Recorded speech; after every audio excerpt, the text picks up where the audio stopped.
дуруди моро бипазиред дӯстони гиромӣ, мухлисон ва алоқамандони футбол. Гузориши моро аз қисми дуюми бозии байни дастаҳои Истиқлоли Душанбе ва Хатлони Хатлон идома медиҳем. Варзишгоҳи марказии шаҳри Ҳисор аст. ҳисоб 3-0 ба нафъи чемпиони ҳафткаратаи Тоҷикистон Истиқлоли Душанбе. ва ҳоло дар ин майдон дӯстони гиромӣ бо пироҳанҳои сафед меҳмонон дастаи Хатлон ва бо пироҳанҳои сур соҳибони майдон Истиқлол ҳунарнамоӣ доранд.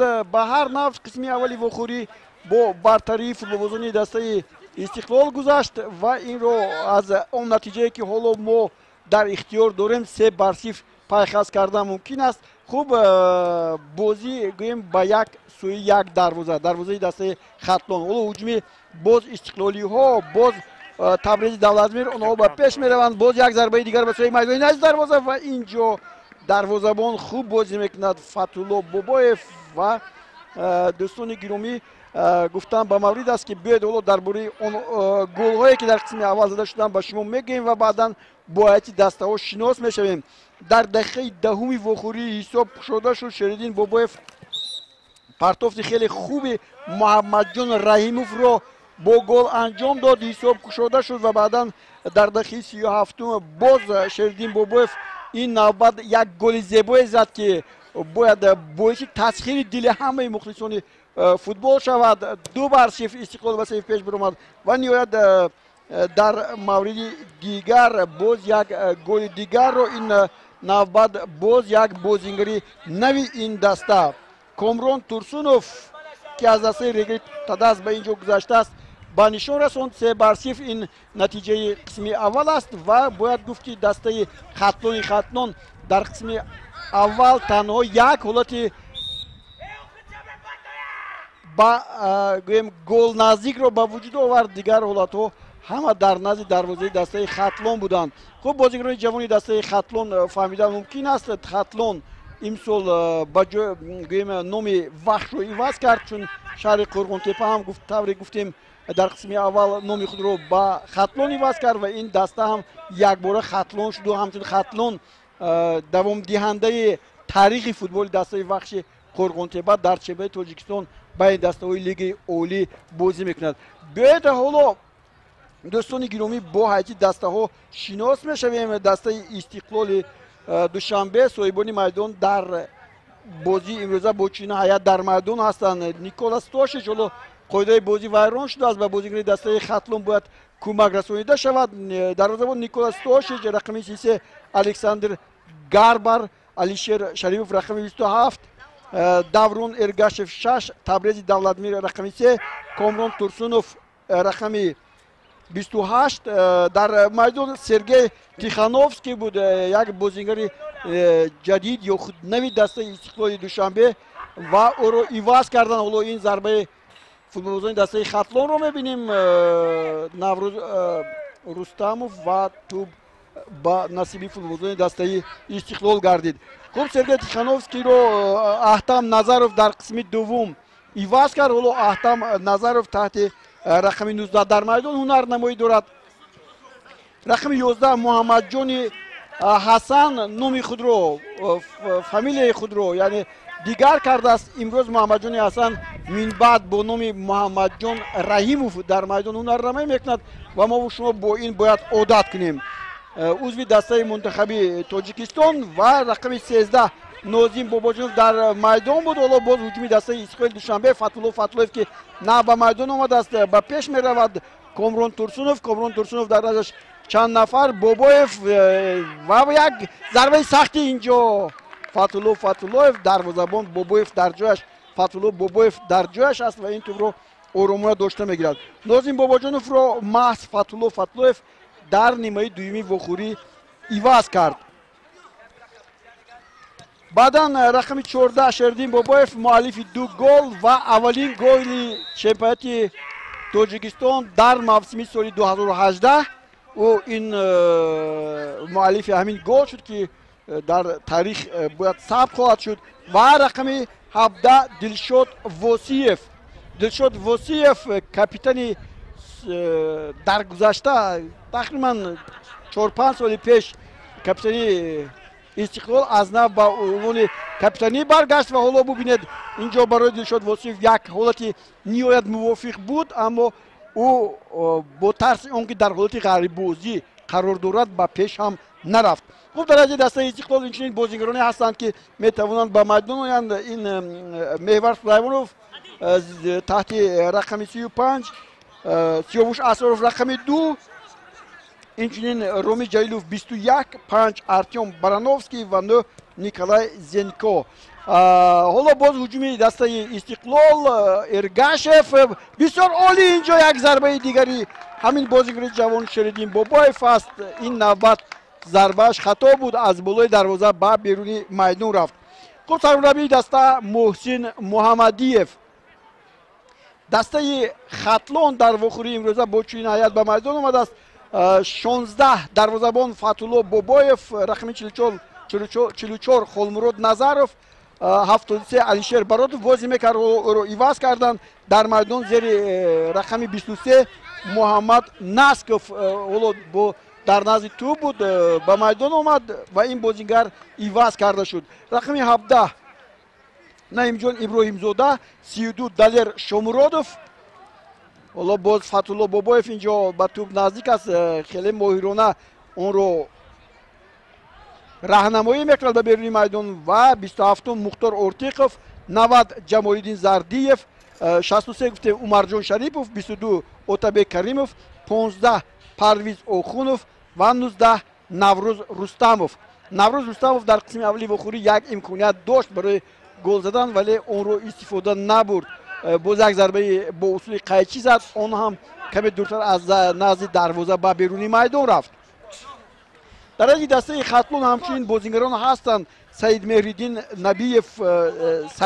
نبیف، انیقترش رقم 1 23 محمد نسکوف که در میدان هست، 29 عوض قمچینوف، 14 گریز اسلانوف، 18 عزتالله بحردینوف، 20 دلیر عمروف، 11 بختیار قلندروف.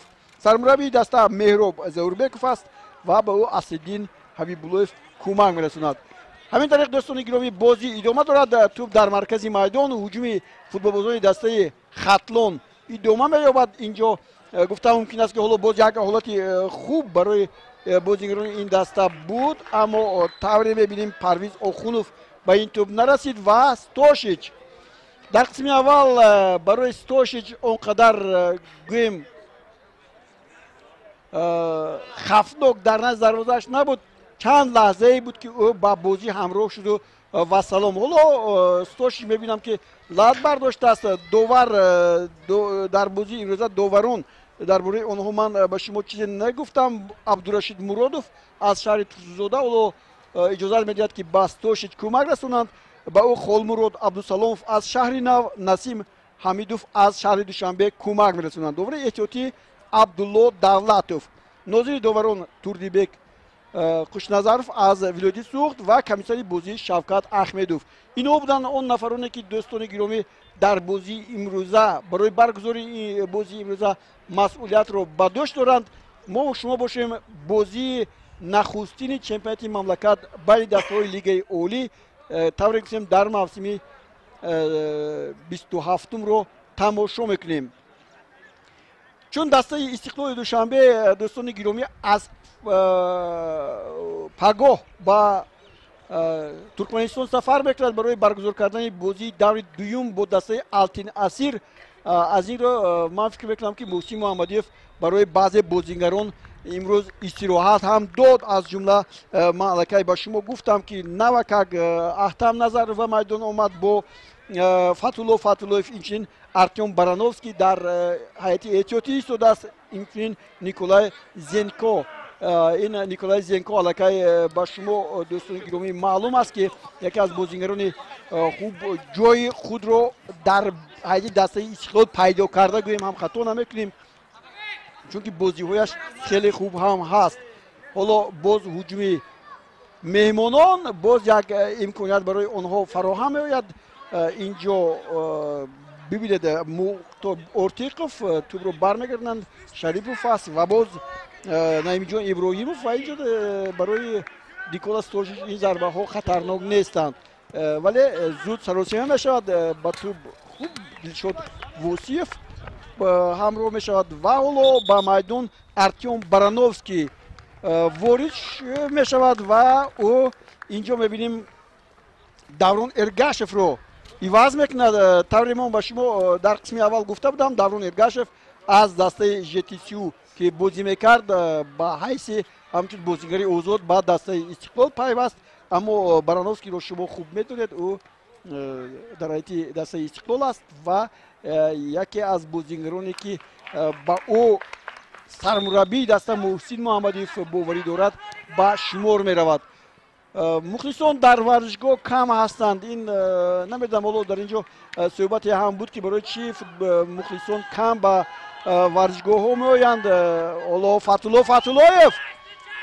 фатуллоев боз инҷо ба қафо. табрез боз як партофи дигар. дилшод восиев бисёр бо услуби хеле олӣ бобоев тӯбро ба дилшод партоф, аммо ба тӯб инҷо муҳофизатгарон тезтар расиданд ва зарбаи кунҷӣ.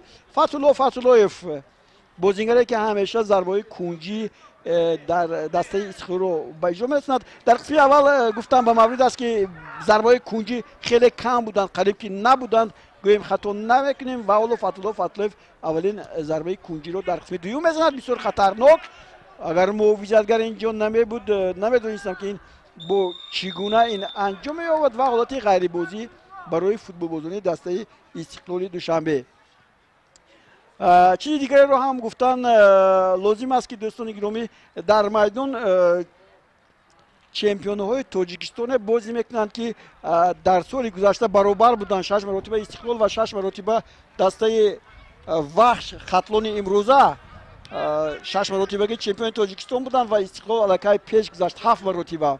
яъне ду чемпион бозӣ мекунанд. агар ба таърихи ин назар кунем, мо дар бораи истиқлол дар қисми аввал гуфтем ки кадом солҳо чемпион шудааст, аммо дар бораи дастаи хатлон нагуфтаем. ҳоло биёед ин ҳуҷумро тамошо мекунем. табрез дар ин ҷо ба тӯб намерасад ва қоидаи бозиро ҳам дар натиҷа вайрон мекунад. қоидаи бозӣ вайрон шуд ва футболзони дастаи хатлон ҳоло тӯбро ба бозӣ медоранд.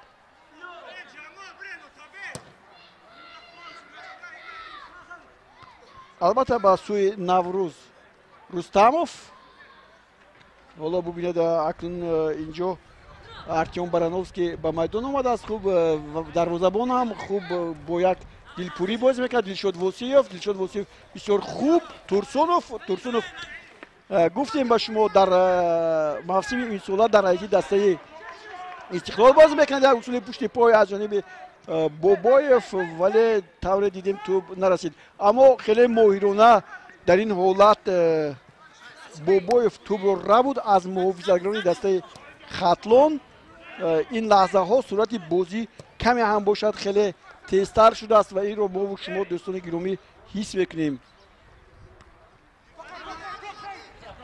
наврӯз рустамов боз як партоби дигар ба мухтор ортиқов ва шарипов инҷо каме дер кард ва ту бармегардад ба маркази майдон. нисбат ба бозие ки ин дастаҳо гуфтем дар ҷоми федератсияи футболи тоҷикистон дар мавсими инсола дар оғоз як моҳ пештар барпо гардида буд, бозӣ карда буданд. ҳайаташон тағйирот бисёр ҳаст. дар ҳайати дастаи хатлон чанд нафар бозигароне ки метавонистанд дар ин бозӣ ба ин даста кӯмак расонанд лад бардоштанд. аз ҷумла аваз қамчинов, бозигарони дигаре. ҳоло як имконият барои футболбозони ин даста бахтиёр қаландаров, далер умаров ва инчунин худодод узоқов ки дар бозӣ ширкат намеварзанд. шояд яке аз сабабҳои каме ҳам сустар бозӣ кардани дастаи хатлон дар ҳамин бошад, вале чун оғози чемпионат аст, ба якбора бозии хуб нишон додан ҳам барои дастаҳо каме мушкил ҳам ҳаст. вале дастаи истиқлол имсол тайёрии худро дар ӯзбекистон гузаронид ва аз ин шумо хуб хабар доред ва бозии суперҷоми тоҷикистон бо шакли дастаҳои хуҷанд ва истиқлоли душанбе ҳам яке аз марҳилаҳои тайёрӣ ба мавсими имсола буд ва истиқлолиҳо тавонистанд ин мавсимҳоро хеле хуб ҷамъбаст кунанд ва соҳиби аллакай ду ҷоиза ҳам шаванд. ҳам ҷоми فدراسیون فوتبال تاجیکستان در سال 2018 و هم سوپر جام تاجیکستان در این موسم. یعنی علاقه وظیفه هایی که در نظرشون گذاشته شده است آهسته آهسته با اجرا می‌رسونند. خوب در مرکز قاعده بازی ویران می‌شود و فوتبالبازان دسته ختلان اولاد دلیر شامرودوف اینجا هست برای زدن این ضربه تیاری می‌بیند. ختلانی‌ها هم می‌خواهند که در این بازی یک گل زنند، این با آنها میسر می‌شود یا نه خواهیم دید. حالا خالمراد نظروف درباره این بازیگر با شما گفتیم سال گذشته در دسته کوکتاش پیدا شده بود و بازی خوب هم نشان داد. امسال در دسته ختلان کوکتاش هم با بازی‌های لیگ اولی چمپیونی مملکت روخت گرفت و امسال بازی میکند. در بازی‌های این دسته هم ما و شما حضور خواهیم داشت و این دسته رو هم تماشا خواهیم کرد. حالا هجومی دسته ختلان ضربه ها خیلی کم بودن به سوی دروازه، حتی از دور هم ضربه ها و این یک ضربه دور بود که حالا زده شد. نعیم جان ابراهیم زاده از ضربه های گویم نه اونقدر زیادی دسته ختلان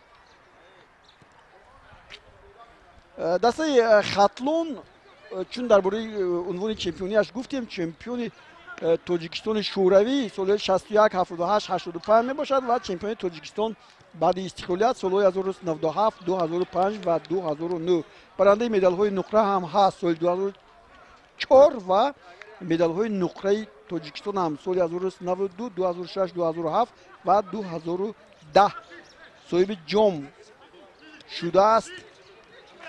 سال‌های 1965 حالا امکاناتی خوب برای کامران ترسونوف بسیار امکاناتی عالی بود. توپ رو با اینجا خیلی مهرانه بازی میکنن محمد جان رحیموف، اما توپ رو از نزد پویش گرفتن. او خیلی دیر توپ رو با هم دستش پرتافت، یعنی حتی نپرتافت گوییم هم خطا نمیکنیم. خب درباره جام تاجیکستان گفتیم 1997 2003 فینالیست جام تاجیکستان 2002 و 2005 این دسته در بازی‌های بین‌المللی هم اشتراک کرده است. جام پرزیدنت کنفرانس فوتبال آسیا سال 2005. حالا یک ضربه دیگر و فتولا بابایف در جایش هست و زود با پیش ضربه میزند. اینجا 2-2 هست ولی برانوفسکی خوبتر بازی میکند و تو پیشتر میرسد و حالا یک فرصتی موافق برای گلزنی برای فوتبالبازان دسته ختلان میشود ولی نیکول استوشی در جایش است و بعد نیوید ضربه سختی پرویز اوخونوف توپ رو داشته گرفت. فتولوف در مرکز با احتم نظروف تبریز دولتویر. فکر میکنم که در موسم امسال اگر به نظر گیریم دسته استقلال دوشنبه اون لگیونرهای رو با دست آورد که خوب نسبتا اونقدر ناشناس هم هستند ولی فکر میکنم که در موردی ضروری این لگیونرها این بازیکنان زرخری دسته استقلال خود رو نشان خواهند داد. خوب ما ملکه برانوفسکی رو گفتیم که ملکه خیلی خوب هم دارد. حالا هجوم استقلالی ها دوام میکند. درباره بازیکنان این دسته چی گفتم ممکن است؟ نیکولای زینکو علاقه مؤلف گل هم هست، اصلا از بلاروسیا به اینجا اومدن در شرک اوشا با دنیا اومده است. بابایوف بسیار عالی، چیزی نبود اینجا، خطا نشده بود، عالی بازی میکند. قهرمان این لحظه های بازی دروازه‌بان دسته ختلان فتولا بابایف حالت خطرناک رو برطرف کرد. بسیار هم وضعیت عالی بود برای استقلالی ها ولی عالی بازی کرد اینجا دروازه‌بان فتولا بابایف گفتیم از دسته کلوب مرکزی ورزش ارچی پومیر که سال گذشته بازی میکرد با دسته ختلان گذشته بود و حالا هنوز بازیش رو ادامه میدهد. فوتبالبازان دسته ختلان کوشش میکنند که توپ رو از نزد دروازه‌شون دورتر هوا دهند. خوب بیاید درباره زینکو چند معلومات بدم. اون بازیگری که حالا در میدان نیست و هر لحظه به میدان آمدنش ممکن است. این در دستپروری دسته مینسک است. در дастаҳои смена ведиш белшина бозӣ кардааст. боз як ҳолати дигар барои хатлониҳо қариб буд ки ҳисоб тағйир ёбад, вале инҷо хато мекунад Наврӯз Рустамов ва Дилшод Восиев. ҳоло Фатуллоев бо Дилшод Восиев имконияти хуб хеле олӣ ҳам ҳаст барои гол задан. Муҳаммадҷон Раҳимов, вале боз Фатулло. агар мавриди фардии Фатулло Бобоев намебуд, дарвозабони дастаи Хатлон аллакай ҳисоб дар намолавҳат дигар мешуд. На 3-0, мумкин 4-0 ё 5-0, вале ӯ хеле хуб бозӣ мекунад дар қисми дуюм. дар нимаи дуюм дар қисми голҳое ки дар қисми аввал хӯрда буд, ӯро гунаҳгор кардан нашояд, чунки хати ҳимоя фурсат дод ки бо дарвозабон бозигарони дастаи Истиқлол 1-1 бароянд. дар мавриди голи дуввум рӯ ба рӯ. ҳуҷуми хатлониҳо идома меёбад. як зарба ба сӯи майдони назди дарвоза. Табриз бармегардонад ва боз футболбозони дастаи Хатлон ҳоло ба пеш мераванд. як зарба аз масофаи дур. ин навбат ҳам бошад. ин зарба хато аст аз ҷониби Наврӯз Рустамов ва Наврӯз Рустамов ин сеюмин зарбааш аст ки дар бозии имрӯза ба сӯи дарвозаи 106 мезанад. гуфтем дар бораи Зенко, чун биёед ба анҷом мерасонем, ӯ дар ҳайати дастаҳои Гранит, Слуцк, Милсами бозӣ кардааст ва соли 2018 тавре мебинем дар дастаи. ҳоло боз Дилшод Восиев ва зарба мезанад, аммо тӯб берун, каме дуртар. имконият буд барои партоби хуб анҷом додан ба Бобоев, ба Шеридин Бобоев. шояд хетрики аввалинро мо дар ин бозӣ медидем, аммо Дилшод Восиев хост худаш гол занад. ин ба ӯ муяссар нашуд. тӯбро аз нав бояд ба бозӣ даровард дарвозабони дастаи Хатлон Фатулло Бобоев ва прессинги дастаи Истиқлол ин лаҳзаҳо ҳис мегардад. дар ҳайати дастаи Аҳал, дар бозӣ бо дастаи Аҳал маҳз ҳамин Шеридин Бобоев ба майдон омад, вале дар фурсати кӯтоҳ бо 2 корти зар аз майдон рафт. гуфтем дар қисми аввал ки таҷрибааш кам аст. ҳоло ҳуҷум боз идома меёбад. ҳуҷуми дастаи Хатлон ва Наврӯз Рустамов. на, инҷо Наврӯз Рустамов набуд. инҷо на, Наврӯз Рустамов буд ки имконият дошт, бо дарвозабон рӯбарӯ буд, аммо каме сарусема шуд ва ба ӯ халал расонданд. аниқтараш ин Алишер Шарипов аст ки аз дастаи Регри Тадаз ба Истиқлол имсол гузашт ва нагузошт ки ин ҳамлагар Наврӯз Рустамовро мо хеле хуб мешиносем. ба дастаи мунтахиби Тоҷикистон ҳам даъват шуда буд. шарафи дастаи Равшани Кӯлобро бардоштааст, ҳосилоти фархоро, ва имсол дар дастаи Хатлон бозӣ мекунад. Дилшод Восиев бисёр як партоби хуб инҷо хеле олӣ бозӣ мекунад ва чӣ гуна кортро инҷо хоҳем дид. корти зард ё сурх? корти зард ба Фатулло Бобоев дар мавриде ки Комрон Турсунов аллакай ӯро гузашта буд. Комрон Турсунов худро нишон медиҳад дар ҳайати дастаи Истиқлол. бозигари соли гузаштаи дастаи Регри Тадаз. хуб фикр мекунам ки дар ҳайати дастаи беҳтарин бозӣ кардан барои ҳама бозигарон шараф аст. имрӯз Истиқлол ангуштнамо асту ситора аст дар чемпионати Тоҷикистон ва ҳар як бозигар орзу мекунад ки дар ҳайати дастаи Истиқлол бозӣ кунад. ва имрӯз тавре гуфтам ба шумо, ҳам Алишер Шарипов аз Регри Тадаз, ҳам Комрон Турсунов, инҳо бозигароне ҳастанд ки шарафи ин дастаро ҳимоя мекунанд. Фатуллоев бисёр олӣ ва тири дарвоза. ин тӯб ба тири дарвоза бархӯрд. бисёрам зарбаи хатарнок буд аз ҷониби Фатуллоев капитани соли гузаштаи Истиқлоли Душанбе имсол вазифаи капитанӣ бар дӯши гуфтем Дилшод Восиев баргашт. Фатуллоев ҳам ба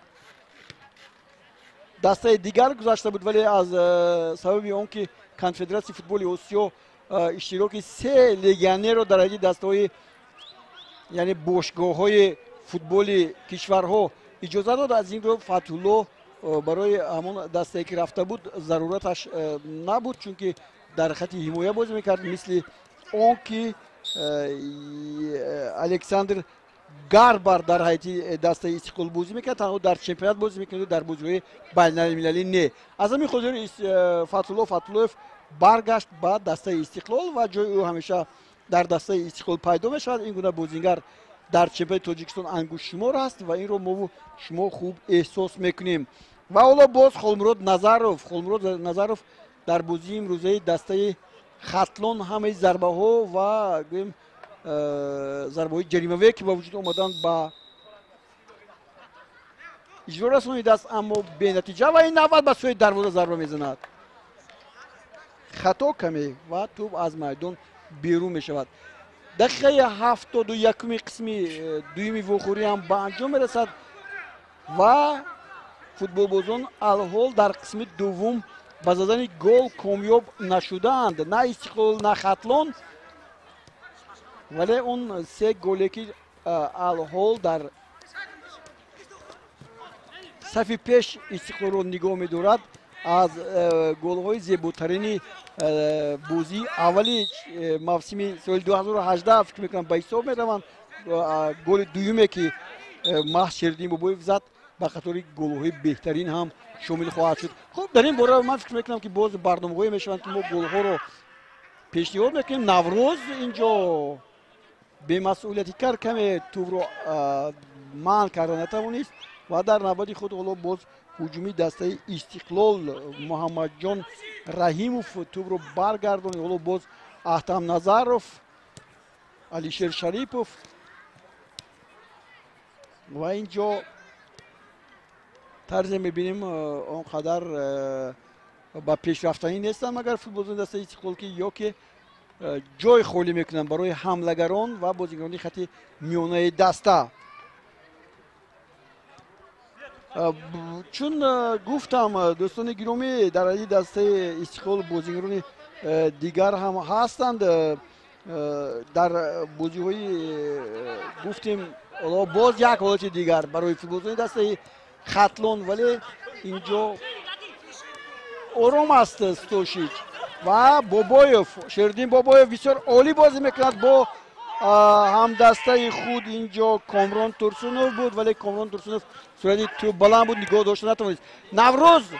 نوروز رستموف امکاناتی گل زدن هست، بسیار هم عالی، دو نفر را فریب میدهد و ضربه میزند اما ضربه کنجی حاصل میشود.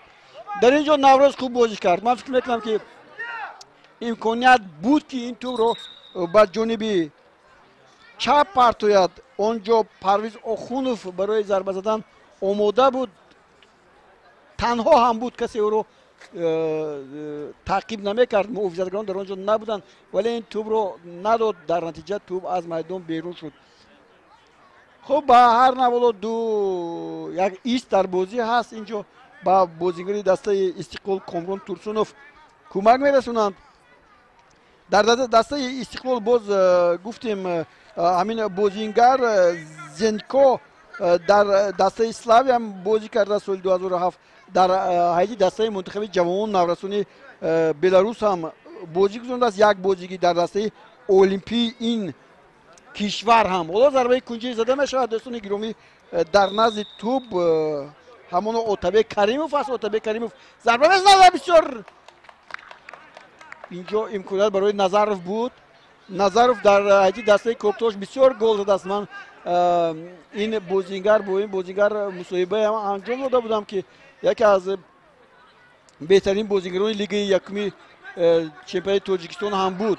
خب در فوتبال دسته استقلال کمی هم باشد یک نو امکان میدهند که دسته خطلون هم با خط هجوم گذارد. حالا فتح‌الله هنوز با توپ است و توپ رو زده از میدان بیرون میکنند و باز دسته استقلال این توپ رو با بازی میدارد. فتح‌الله برانوفسکی و سمت دیگری بازی محمد جان رحیموف. برانوفسکی باز یک پرتاب دیگر و اینجا تبریز دولتمیر در حالت غیر بازی қарор дорад. дар бораи Зенкова маълумот гирифтем. дар қисми аввали бозӣ Сергей Тихановский бозӣ кард, бозигари 27 сола. ӯ ҳам аз шаҳри Слободаи вилояти Минск аст ва дар дастаҳои Бате, Руденс, Торпедо Жодина, Берёза, Днепр Могилёв, Славия Мозыр ва Витебск бозӣ кардааст. Артем Барановскийро шумо хуб медонед, дар бораи ӯ маълумот ҳаст. Хуб ба ҳар нав бозигари 27 сола. ӯ ҳам агар ду бозигари беларус дошта бошад дастаи Истиқлол, пас Барановский ҳоло хуб ин лаҳза ҳам бартараф шуд. ин бозигар аз намояндагиро аз кишвари Украина дар ҳайди дастаи Истиқлол дорад. муҳофизатгар ва ин бозингар дӯстони гиромӣ аллакай мавқеи худро дар ҳайди дастаи Истиқлол хуб пайдо кардааст. мо дар ин бора ба шумо гуфтем. ҳоло боз Наврӯз Рустамов хуб зарбааш хуб набуд, яъне партобаш он қадар моҳирона набуд, аз ин ро тӯб ба ҳамдастааш нарасид.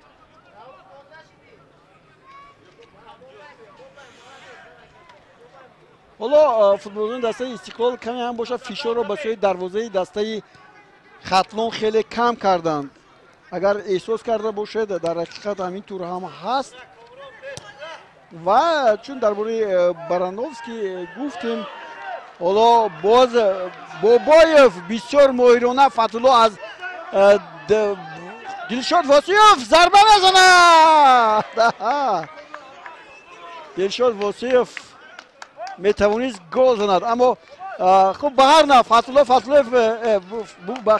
Бобоев дарвозабони дастаи Хатлон дар мавсими соли гузашта ман чанд бозиашро дида будам, хеле бисёр дарвозаро тарк мегӯяд ва ду маротиба муваффақ шуд ки ҳуҷумҳоро бартараф кунад, пеши садри роҳи ҳуҷумҳо шавад.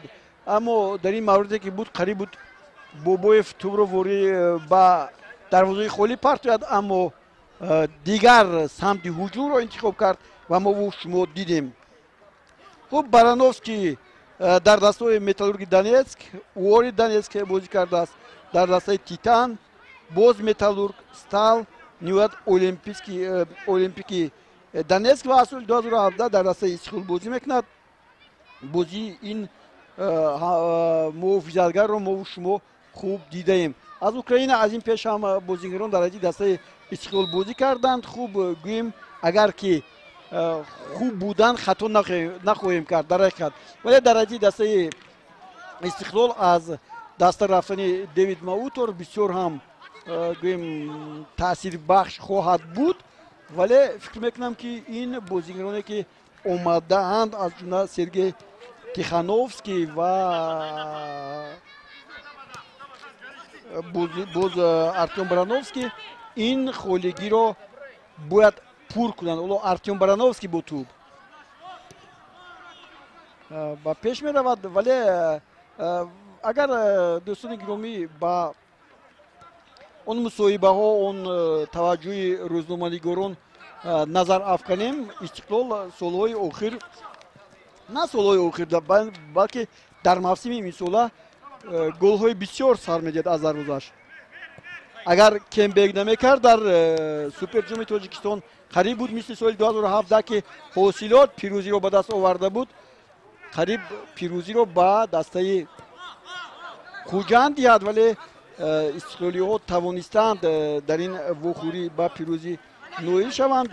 ман дар бораи таносуби бозии байни дастаҳои Истиқлол ва Хатлон аллакай ба шумо гуфтам. ин дастаҳо ҳоло боз бубинед, Фатулло боз як бори дигар ба берун мебарояд ва боз як бори дигар бартараф мекунад вазъияти ниҳоят хатарнокро, вале ҳолати ғайрибозӣ дар ин ҷо буд ва дар натиҷа бубинед дастаи Истиқлоли Душанбе имсол як мағлубият дорад аз дастаи Регери Тадаз бо ҳисоби 2-1 дар ҷоми Федератсияи футболи Тоҷикистон. ҳоло як имконияти дигар барои голзанӣ ҳаст барои футболизони дастаи Хатлон. чигуна онро истифода мебаранд. Аммо бубинед инҷо касе нест ки ба Мухтор Ортиқов кӯмак расонад ва инҷо баъди хуштаки довар ин зарба зада шуд. ин зарба баъди хуштаки довар аст ва ба назар гирифта намешавад. хуб дар ҳамон бозӣ регрета даст баъди он ки Дилшод Восиев ҳисобро кушод, Амирҷон Сафаров ва Доробҷон Эргашев ду тӯбро ба дарвозаи дастаи Истиқлол заданд ва пирӯзиро ба даст оварданд. Аммо дар финали ҳамин ҷом Истиқлол кембек кард ва бо ҳисоби 3-1 ғалаба ба даст овард. Он вақт Ромиз Ҷалилов ки дар майдон нест голи аввалро зад. Дилшод Восиев ҳам ва Эҳсони Панҷшанбе голи сеюми ин дастаро ба самар расонд. Эҳсони Панҷшанбе ҳам дар майдон имрӯз нест. ҳоло боз Фатулло Фатуллоев, Табризи Давлатмир, Анвар хуб фиреб медиҳад ду нафарро ва дигар ман мебинам ки тӯбрабоии дастаи Хатлон камтар шудааст ва ҳолати ғайрибозӣ буд.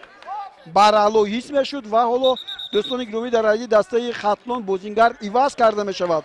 мо Аваз Қамчиновро гуфтем ки лад бардошт аст, вале имрӯз хатлониҳо маҷбур ҳастанд ки ин бозингарро ба майдон оранд. ӯ маҳз бозингари рақами 17 Наимҷон Иброҳимзодаро иваз мекунад. Аваз Қамчинов дар узви дастаи мунтахаби ҷавонони Тоҷикистон буд, дар дастаи Локомотиви Душанбе он вақт бале дастаи мунтахаби ҷавонони Тоҷикистон буд, Барқчӣ ҳам буд ва баъдан Локомотив Душанбе шуд ва баръакс Барқчӣ дастае шуд ки узви ҷавонони Тоҷикистон буданд ва ҳоло ин бозингар баъдан ба дастаи Равшани Кӯлоб пайваст ва ҳоло дар ҳайати дастаи Хатлон бозӣ мекунад.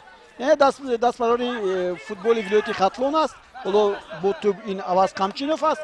ман голои ин бозингарро ҳам хеле зиёд дидам. Бозингари қобилиятнок ва ҳоло хоҳем дид ки ҳунари ин бозингар чӣ гуна аст.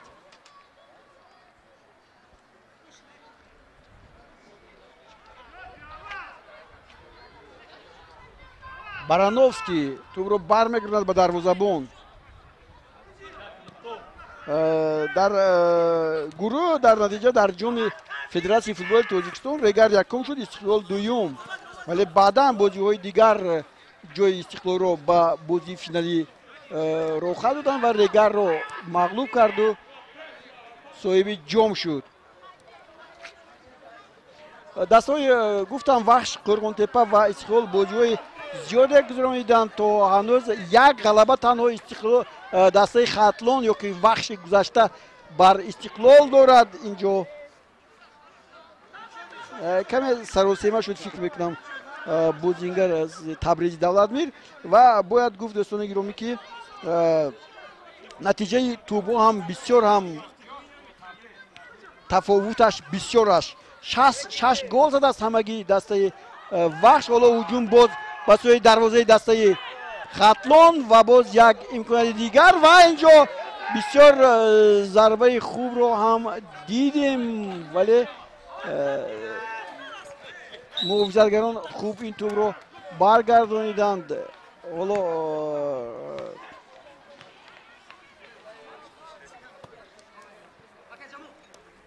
ҳолати бисёр ҳам хубро бартараф карданд ва 6 гол задааст ҳамагӣ дастаи Вахш ва имрӯза Хатлон ва аз дарвозааш 60 тӯб гирифтааст. натиҷаро бубинед. ҳамагӣ дар як вохӯрӣ гуфтем ғалаба кардааст Вахши Қӯрғонтепа дар муқобили 15 бохт аз дастаи Истиқлоли Душанбе. ва аз ҳама натиҷаҳои калон ҳам инҷо ҳастанд. 5-1 соли гузашта дар Қӯрғонтепа, як сол пеш ҳам 5-1 дар Қӯрғонтепа ва ҳоло имконияти голзанӣ ҳаст ва ҷазои пеналти. инҷо Наврӯз Рустамовро зада аз пои афтониданд ва кӣ мезанад ин зарбаро? Алишер Шарипов инҷо қоидаи бозиро вайрон кард. бозингари нави дастаи Истиқлоли Душанбе ва худи Наврӯз ба фикрам зарба мезанад. Стошич ва Наврӯз Рустамов. Хатлон наздик аст ки дар мавсими имсола аввалин голашро ба дарвозаи дастаи Истиқлол занад. зарба ва гол. албатта ба дарвозаи дастаи Истиқлол гол задан барои ҳар футболбоз ин шараф ҳам ҳаст, чунки дар таърих сабт мешавад ки ба дарвозаи чемпиони ҳафткаратаи Тоҷикистон Наврӯз Рустамов гол задааст. хуб, бисёрам садои хуб. ба ҳар нав инҷо ҳастанд мухлисони дастаи Хатлон. фикр мекунам ки онҳо дар ҳамин наздикӣ ҳастанд, тақрибан 10-15 нафар ки Хатлонро дастгирӣ мекунанд. Истиқлол ҳарчанд дастаи пешсаф аст, ҳарчанд дастаи пурқувват аст, ҳарчанд дастае аст ки дар сатҳи байналмилалӣ Тоҷикистонро хуб муаррифӣ мекунад, аммо мухлисаш хеле кам асту надорад. агар дар Душанбе буд намедонам пайдо мешуданд 100-200 нафар, аммо боз як ҳолати дигар, боз як ҳолати дигар буд, ҳолати ғайрибозӣ эълом мешавад. боз Наврӯз ҳам дар ин бозӣ агар 2 гол мезад, 2 голи Шеридин Бобоев ва 2 голи Наврӯз ба ҳам баробар мешуд. 3-1 аст дӯстони гиромӣ бозии имрӯза байни дастаҳои Истиқлоли Душанбе ва Хатлони Хатлон, вале ин лаҳзаҳо хатлониҳо хеле хуб бозӣ мекунанд. бубинед як прессинг дар назди дарвозаи дастаи Истиқлол ҳис мегардад. Фатуллоев як партоби дигар ба пеш. Муҳаммадҷон Раҳимов ва Фатулло Бобоев. як буриши тӯб буд инҷо аз ҷониби муҳофизатгар. хушбахтона Бобоев мавқеи худро хеле хуб интихоб кард ва тӯбро дошта гирифт. агар не дар ин ҳолатҳо бисёр душвор буд самти тӯбро муайян кардан. ва бозигари дастаи Хатлон ҳоло боз лаъд бардоштааст. ин муаллифи ягона гол фикр мекунам ки Наврӯз аст, Рустамов. ва ба ӯ кӯмаки тиббӣ расонида мешавад. дӯстони гиромӣ, дар мавриди дигар бояд гуфт ки мавсими имсолии футболи Тоҷикистон мисли соли гузашта дар 3 марҳила баргузор мегардад. 11 март клуби марказии варзиши арзиши Помир ва Хуҷанд дар ҳамин варзишгоҳ бозӣ мекунанд. баъди боз Барқчӣ бо Регали Садаз ва ниҳоят Панҷшер бо Кӯктош ҳам дар ҳамин варзишгоҳ бозӣ мекунанд. ва ин варзишгоҳ яке аз варзишгоҳҳои марказии Тоҷикистон ба ҳисоб меравад, зеро бозиҳои байналмилалӣ ҳам дар ин ҷо мегузаранд. бозиҳои чемпионати Тоҷикистон ҳам, бозиҳои ҷом ҳам. ва фикр мекунам ки як нав тарғибу ташвиқ дар Ҳисор, дар шаҳри Ҳисор бояд барпо шавад ки мухлисон ба ин ҷо оянд, бозиҳоро тамошо кунанд. хуб, ман мефаҳмам ки каме дуртар аз худи шаҳр аст ин варзишгоҳ ҳам, барои ҳамин намеоянд, вале шояд мухлисон намедонанд ки имрӯз маъ чемпиони ҳафткаратаи Тоҷикистон бо чемпиони шашкаратаи Тоҷикистон Хатлон бозӣ мекунад. агар не шояд то тақрибан 1000 нафар ё 500 нафар ба ин ҷо ҳозир мешуданд. хуб, бозӣ идома меёбад. Анвар Назаров ҳоло тӯбро ба пеш мебарад бо Бобоев. Фатуллоев боз Бобоев, боз имконияти қулай бояд созгор шавад. Табрези Давлатмир бо Раҳимов. Табрез як партоби олӣ ва ин ҷо дарвозабон маҳораташ олӣ аст. боз як Дилшод Восиев 4-5 зарбае ки Дилшод Восиев зад ба сӯи дарвоза намераванд. марҳилаи аввали бозиҳо то 19 август идома меёбанд ва баъдан марҳилаи сеюм ҳам, марҳилаи дуюм ҳам баъдан шурӯъ мешавад. ва имсол гуфтем 8 даста дар чемпионати Тоҷикистон бозӣ мекунад. инҳо Истиқлоли Душанбе ва Хатлон ки имрӯз дар ин бозӣ ҳузур доранд. клуби марказии варзиши арзиши Помир, Хуҷанд, Барқчӣ Регартадаз ва Панҷшер Кӯктош. чемпионат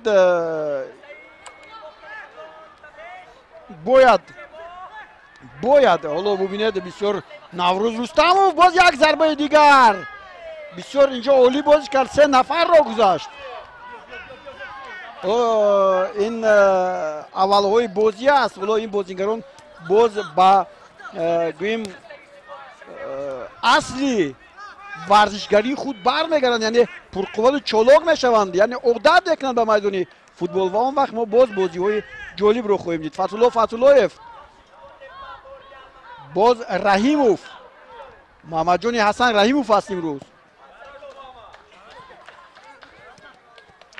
شاید اینجا نظروف و ما دوستان گرامی پیش از همه بعد دسته استقلال دوشنبه برای کار میخواهیم در بازی دوم، دور دوم. حالا باز نوروز و اینجا حالتی غریب بازی با وقت اساسی بازی 3 دقیقه اضافه شد.